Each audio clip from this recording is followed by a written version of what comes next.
The James Show Podcast. First, they were jumping on Trump. The interview that was on 60 Minutes yesterday wasn't even the whole thing. So if you want to go to YouTube or whatever channel and watch the unedited, unfiltered interview, I mean, it'll take you like an hour and 13 minutes, or you could just listen to this segment here. They started off by saying, what you get in this China deal? Now, I'm not going to play anything about the shutdown or Venezuela. Those are going to be its own separate topics later in the show. I'm playing you the other important clips that I'm just not hearing anyone else playing that I think you'd be interested in. So she was trying to nail down some specifics on what did you get so far in this China deal? What did you get out of this deal that you wanted? Well, I got sort of everything that we wanted. We got no rare earth threat. That's gone, completely gone. We have tremendous amounts of dollars pouring in because we have very big tariffs, almost 50%. And he said something that this may be huge news in a couple of years if this comes to fruition, but don't expect you to ever see a headline about it. But a lot of these moves with the tariffs and the subsidies that he's throwing around, this is all about getting chip manufacturing, these important chips that have somehow we've become really dependent on with our smart devices and AI going in the future. Like Taiwan has something around 90% of that market, and Trump's trying to get it back. And that seems to be a big goal. Now, he just told you this is about rare earth and about investments. It really seems to be about these chips. Within 2 years from now, we'll have 40 or 50% of the chip market. What's happening? You know, the biggest companies are leaving Taiwan. They're coming into the United States because of tariffs. If we didn't have tariffs, they wouldn't be doing it. In how many years you think we'll be producing? I think in 2 years, we'll start opening up plants and we'll have a very substantial portion of the chip market. Now, I don't like protectionist tariffs. I don't like protectionist policies for the most part. But if you want to try and make a national defense, national security case for it, man, Taiwan controlling 90% of the chips that we depend on to make these smartphones, to make these little self-driving cars, to do all this AI stuff. If Taiwan has 90% of the chip manufacturing for the world and China goes and takes Taiwan, wouldn't they control us? So that's real interesting. And it's interesting, too, because that's not what he led with. You heard him lead bragging about rare earth and getting investments and tariffs and whatnot. But he's not gonna lead bragging about the thing that China doesn't want us to do the most. Now, would he? These are businessman tactics as far as negotiating goes. You don't brag about the biggest get from a negotiating table. You brag about the stuff people agree on. Number 3. I'm seeing other headlines about this. I'm wondering where this new concern comes from. The Trump administration were asked if they were going to be testing nuclear weapons. Thought that was weird. They said yes. Okay, well, we haven't done that in a while. And so now the people who are constantly trying to scare everyone against Trump, can you believe this guy's going to be testing nuclear weapons? It's like, yeah, we have nuclear weapons. Shouldn't we test them every once in a while? I mean, are you saying that after more than 30 years, the United States is going to... Do you hear this lead up? Are you saying... Why is that so weird? Oh, because everything this guy does is weird. I get it. Yeah. Are you saying that after more than 30 years, the United States is going to start detonating nuclear weapons? I'm saying that we're going to test nuclear weapons like other countries do, yes. But the only country that's testing nuclear weapons is North Korea. China and Russia. No. Russia's testing nuclear weapons. My understanding... And China's testing them too. You just don't know about it. Anyway, he keeps going on to say, Pakistan and India have both tested missiles or nuclear weapons fairly recently. And then he went to how the process is hidden by everyone, because everyone, when they do their nuclear tests these days, they have a tendency to do them underground, so you can only get some seismic readings and whatnot. Even if nobody's testing them, it's not that weird to test the nuclear weapons. Don't you test your smoke alarm every once in a while? Don't you test other things in your life that seem to be important? We run tests here. We have a test of the emergency broadcast system all the damn time. Isn't that less important than the well-being of our nuclear arsenal? I love how they just act like, it's for the first time in 30 years we're testing nuclear weapons. So what? You guys just love to get gassed up about anything Orange Man Bad does. I don't buy it. You mean to tell me you would get the same kind of reaction if Biden or Kamala or Barack Obama was testing nuclear weapons? Of course not. Of course not. But we know we're also, this is good news here. When he talks good about Xi Jinping and Vladimir Putin, that means negotiations are being had.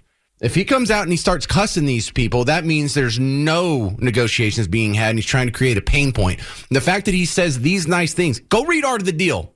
I'll continue to explain it for the people who don't read Art of the Deal, but you won't need me to explain this to you.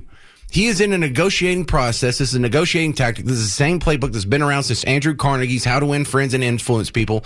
It was in my business textbook in college. It's been in half the business books I've read, from Tony Robbins to Art of the Deal. This is what I'm talking about.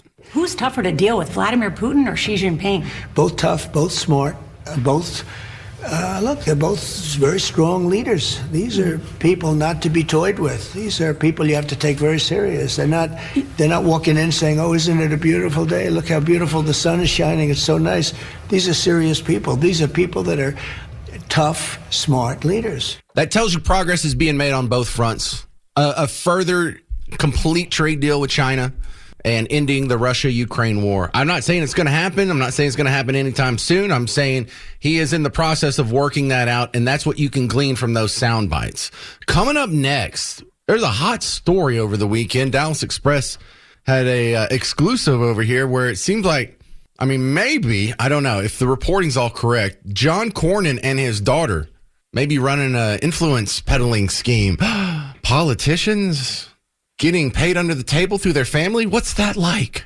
And now joining me from the Dallas Express, Chris Putnam on again. Welcome back, Chris. Thanks so much, James. Where did we get this story from? How did we find out about Cornyn's? Oh, actually, I shouldn't assume anyone knows the story already. Give me the quick summary from the Dallas Express exclusive over the weekend.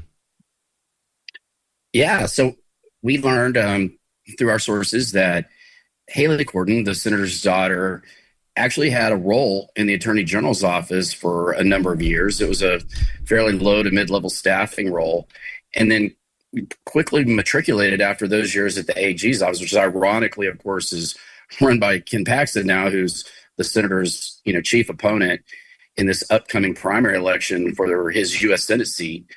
And she matriculated to a series of law firms that participate in lobbying activities, and all of a sudden started registering as a lobbyist, and it was either last year or this year.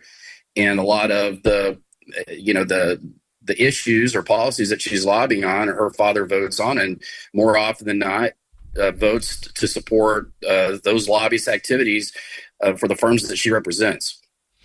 So on one hand, that sounds like very much almost like a Hunter Biden influence peddling scheme.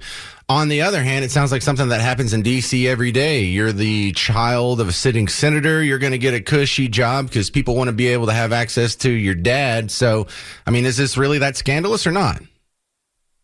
Well, that's, I guess, a question for the readers. As you know, Nepo corruption is absolutely not an uncommon practice and is generally accepted these days. In this case, of course, the senator is in a competitive election, a very competitive election. And the Hunter Biden hypocrisy is palpable. And, at the end of the day, I'm pretty sure the founding fathers didn't intend for elected officials to make decades-long career out of public service, or for it to be a means for politicians to create generational wealth for their families and children. Well, the generational wealth, certainly not. But, a lot of the founding fathers did happen to go into politics and stay there for the rest of their lives. So I'm not so sure they were too far against being a career politician, but being a career politician didn't come with all these perks back then. Yeah, as you also know, most folks enter Congress and, have maybe a reasonable amount of wealth. Some are wealthier than others, of course, and get to office by spending a lot of their personal wealth to get there. Others are fairly, normal people that have careers in law or other. Some are doctors, as you know. But they all seem to end up leaving with millions and millions of dollars by the time that their service is over. Well, talk about you say the word matriculating. That's a nice way to say got some real interesting promotions that, I don't have my scorecard on, how the paralegals are performing from firm to firm. But it was an unusually quick rise to the top for the senator's daughter.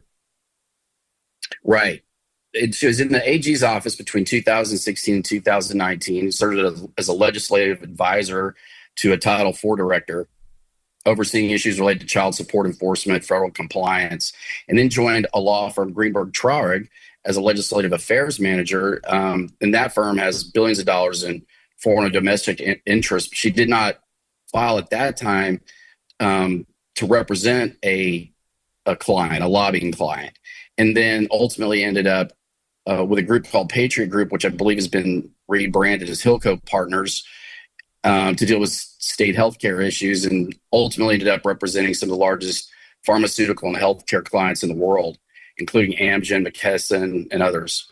Yeah, and the other thing that's in your report on Dallas Express, by the way, we're talking with Chris Putnam from DallasExpress.com about their expose, their exclusive over the weekend about John Cornyn's daughter getting some real cushy jobs that just kind of line up with what her dad does too well.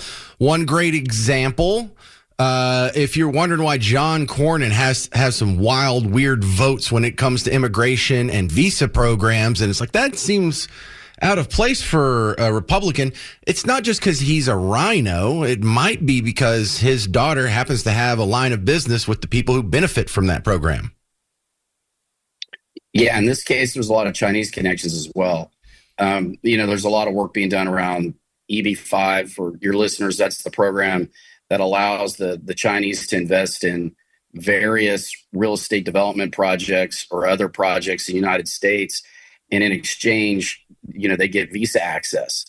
So it's kind of a pay-to-play visa access program that has benefited a lot of Chinese nationals in particular. And she's represented a number of them. Yeah, so I don't know what an EB-5 visa is, but y'all do a pretty good job explaining how some of this has even overlapped with Texas. Chinese EB-5 investors financed the purchase of a Texas state park, which if you're thinking, hang on, I don't want Chinese to be owning land or farmland. I definitely don't want them to be owning state parks in Texas. And one of the reasons they're getting away with this is our senator. I mean, I hate to say he's bought and paid for because this isn't like all conclusive. It's just one hell of a coincidence. But I mean, it kind of looks like it.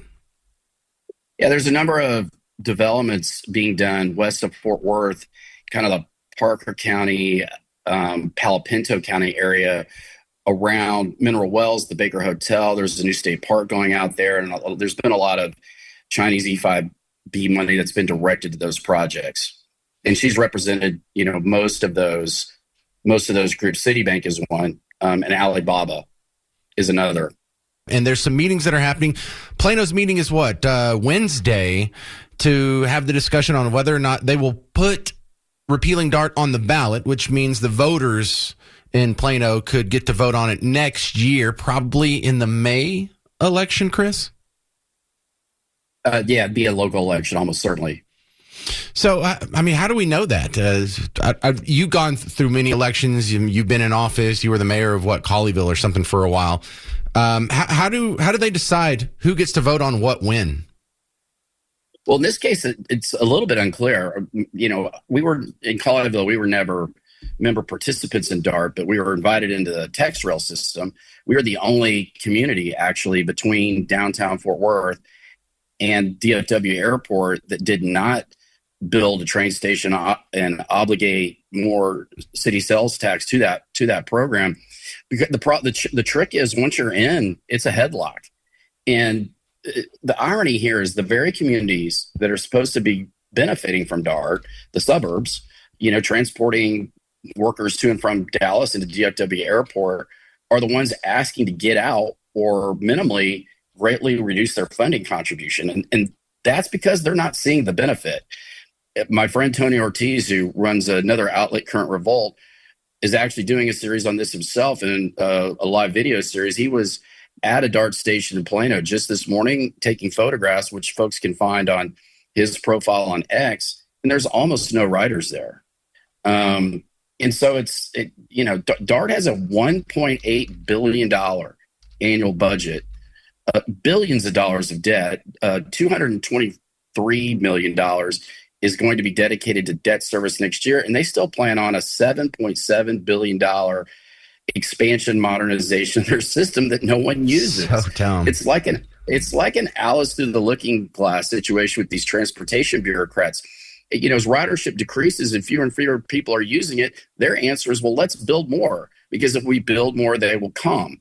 Only they aren't. And cities, I think, are tired of being obligated to the high cost of supporting the system. And as you know, there are also a lot of crime problems. We had 2 murders within a week, just several weeks ago, on DART. And I happened to be by the downtown Dallas DART station myself this weekend, and you don't have to look hard to just see a plethora of crimes being committed right in front of your eyes, right there at the station. So it's just madness to me. Yeah, well, we've also seen the DART coverage has just been 100% positive, no matter what media outlet, except for, yours and some other places that, are politically allied with us. It's just whether it's a TV station or the Legacy newspaper or whoever else, the Observer, anything DART touches, they think it's great. Oh, good, we're open to that. Hey, look, the Silver Line just opened up. Isn't this great? No, these are all terrible stories. Why does the rest of the media or so many people just report on DART like it's great? Well, that was pretty easy. As you know, James, the vast majority, I'd say 90% plus of the local media is very far left. As you well know, like at least our 2 major dailies in the DFW aren't even owned by Texas companies or operated by them. They're owned by New York-based companies or New Jersey-based hedge funds. And the far left are big fans of public transit. Bottom line. And the other bottom line is public transit, and rail in particular, is insanely expensive. I'm sure you're familiar with the story going on in California. This thing's had billions of dollars poured into it and still not operational. And it's going to need billions more to get operational. It'll never come close to making money. They're just absolute financial black holes for the taxpayers and for the communities that support them, which is why it's no surprise you see a lot of those communities opting out. But a lot of these local outlets also rely on cozy relationships, with these bureaucracies, with public officials, for the communities they support to source stories. And they find that, the more supportive they are, the more access they have. And we just do it very differently. We try to report things straight up, give people the facts. And the facts are that this is a bad deal. Wow. It's a bad deal in Fort Worth. It's a bad deal in Dallas. And on top of it being a terrible financial deal, not only for the taxpayer, but all these communities, that are supporting DART, the few that are left that are supporting it, it's dangerous at this point. I don't think there's much argument about that. Yeah, well, I've already burned most of my chances to have cozy relationships with the powers that be here locally. But the other story, we only have like a minute here, Chris, but it makes me want to bang my head against a brick wall, is this whole discussion that they're having about tearing down Dallas City Hall and building a new one. What a terrible idea. How does this have any legs at all? Well, by the way, that's another example of what you just described. So a lot of the local media you'll see in the last week or so has just echoed this assertion that the IMPay architected iconic City Hall building in downtown Dallas is in horrible disrepair and has to go. And the truth is there's likely a backstory here. We're investigating it. Part of the backstory is are they looking, or some politicians, some Dallas City Council members looking to use that space for something else. There's been discussions about potentially the Mavericks moving over there, which would, completely free up Victory after the Stars leave, ostensibly for Plano and the Legacy area. And so the question is, what do we not know about that deal? Something, yeah. And the Adelsons own the Mavericks, and they own a lot of the commercial property around Victory Plaza. And, that's been long discussed as one of the potential landing spots for a casino. And Sands obviously has a huge investment in Texas now.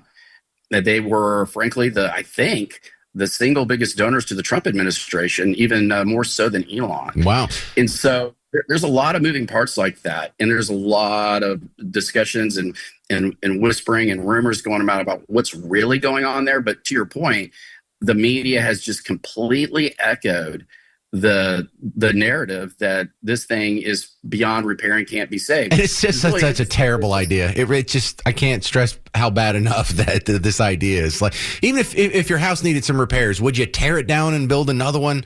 No, I don't think so. But great reporting. You're paid for house. Yeah, you're paid for. Again, another good point there, Chris. All right, this is Chris Putnam from Dallas Express. You can find his newspaper at dallasexpress.com. I appreciate the great reporting, Chris.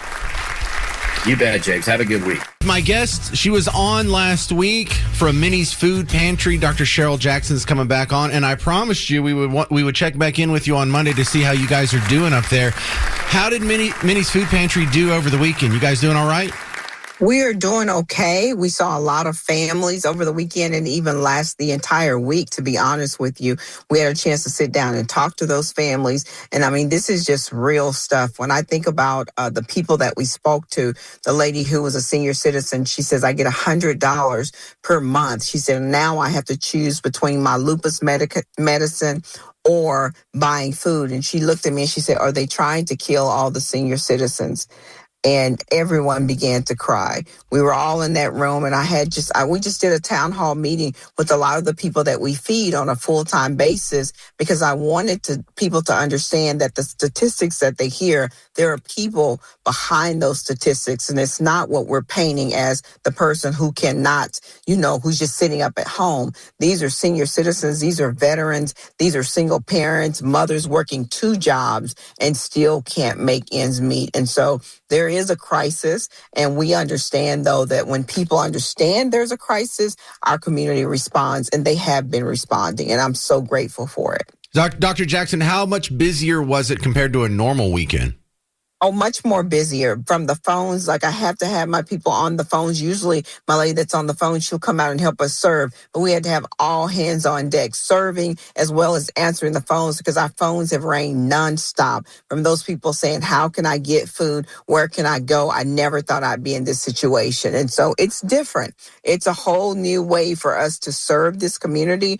And I'm mighty afraid that a lot of food pantries, not just mine, are going through the same thing. So if you can support any local food pantry, I ask that this be the time that you make that decision. Because a lot of the families said to me, people are talking about Thanksgiving, and they're like, there's 20 some more days in this month that we don't know how we're going to eat. They're saying to me, the veterans saying November 11th is Veterans Day, and we won't get a meal. We can't even feed ourselves. And the worst part about it is the mothers who are saying the kids are getting out for the holidays, and my kids are going to be home with no snacks, no food. How will I survive? And so please, if it's not Minnie's Food Pantry that you donate to, just donate to any food pantry to make sure that families are getting a meal. It's so important right now. Well, what I hear usually from food pantries in times like this, we're talking with Dr. Cheryl Jackson from Minnie's Food Pantry, is that they need the monetary donations. Of course, food is always welcome. And of course, if you can volunteer your time, yes. But is that still the case, that monetary donations are the thing you need the most right now? Or do you need actual hands on deck? Well, it's more monetary donations and food. And to give you an idea, we have some vendors that where we go into the store and buy boxes here for $4 or $5, and that same vendor can sell it to Minnie's Food Pantry for $2. So when you donate, we can sometimes get double what you would normally pay retail price for. So that's why a lot of pantries ask for those monetary donations. But we also make it that we went on Amazon and developed a wish list for the things we needed most. Because in the first time in the 18 years I've served this community, we did not have any cereal on our shelves. No breakfast cereal, no oatmeal, no nothing. And a hungry kid, I'm always thinking about when my kids, I couldn't feed my own kids when they were going to school. A hungry kid can't learn. And so I just put out an all-out call and just begged the community, just bring me 1 box of cereal, because on Saturday, we know we're feeding 700 families, and there's usually 3 to 4 people in that family. So you're looking at 2,000 people in one day that'll need a meal on Sunday, and they'll need some type of breakfast food. And so the community is starting to respond. And if you went to minniesfoodpantry.org, it's Amazon wish list, what we need the most. And we used to have a long line list. Now we just was like the top 3 things. I have hundreds of crates that are empty right now. And normally every crate has 32 canned goods to give you a visual. And I have hundreds and hundreds, probably over 600 empty crates because of the need for this community. And so we're trying to say, make America great, fill one of the crates. Let's do it. Let's do it together. I love the sound of that. Dr. Cheryl Jackson, best of luck out there. If anyone needs help, minniesfoodpantry.org, is that where they go? Yes, sir. You're so good. Thank you. Yes, sir. Yeah, and if you're wondering where she's at, 18th Street up in Plano, right off 75, right in the middle of everything. It's a great location. You're doing the Lord's work, and we really appreciate it. We'll check in with you again, okay? Can't wait. Can't wait to meet you face to face. Thank you for being such a great voice for our community. Well, I hope you. it helps. I mean, I like to Yes, talk it about does. this stuff, but then we like to actually do something, and this is where the rubber meets the road. So thank you, Minnie. Have a great one. Bye-bye. All right, minniesfoodpantry.org. The James Show Podcast.